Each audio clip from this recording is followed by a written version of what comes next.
Hey everyone, today I'm going to tell you about a 2005 crime drama. You gotta do it like every other lady here, girl. So you want to size 16th Street, huh? What do we gotta do? It's a dice game. For whatever number you get, that's the number of my friends you take. You know what I mean? You understand? Do it. All right. Alison and Emily are daughters of wealthy parents.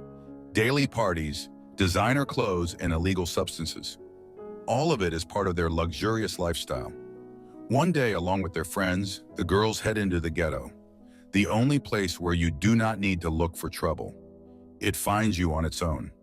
Convinced that the dealer shorted them on weed, Toby confronts him to get his money back.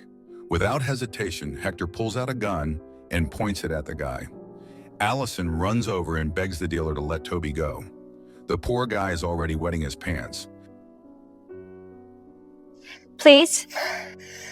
Does he pee all over himself like that when he's with you? Huh? The next day, Alison, Emily, and two other friends, Amanda and Sasha, get high on laundry detergent and decide to return to the ghetto for another adrenaline rush.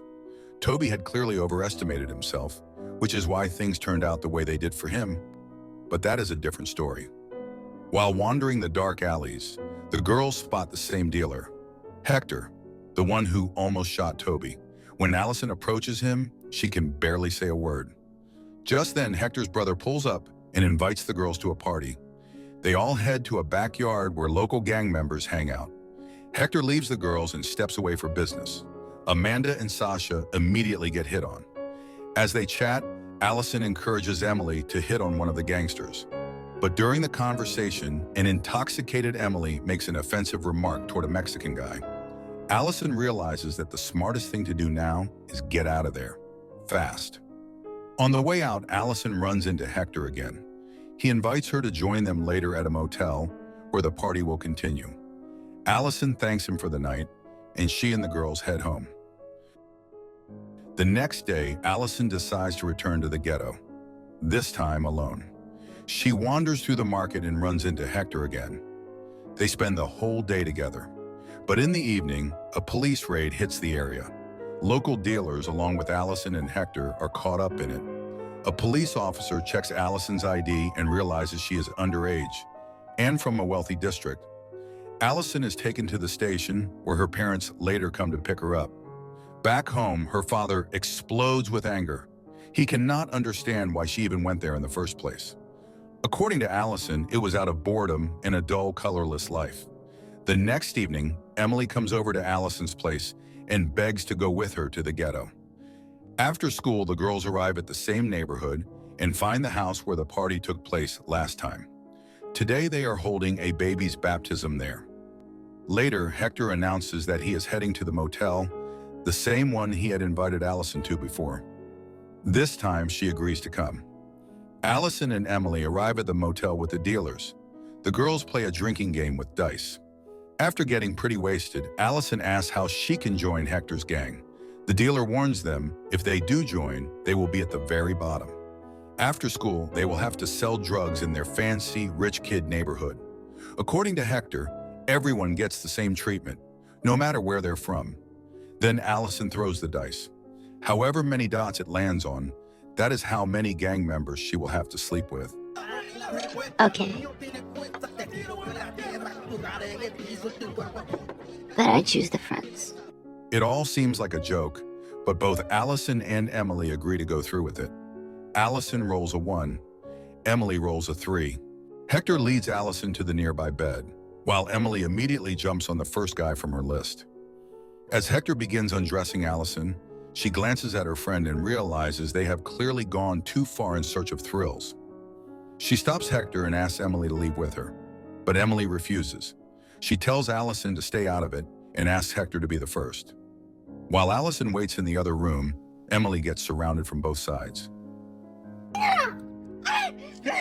Soon she starts screaming. Alison rushes back in, calms her friend down, and takes her home. The next day at school, Alison finds out that Emily left early and went home.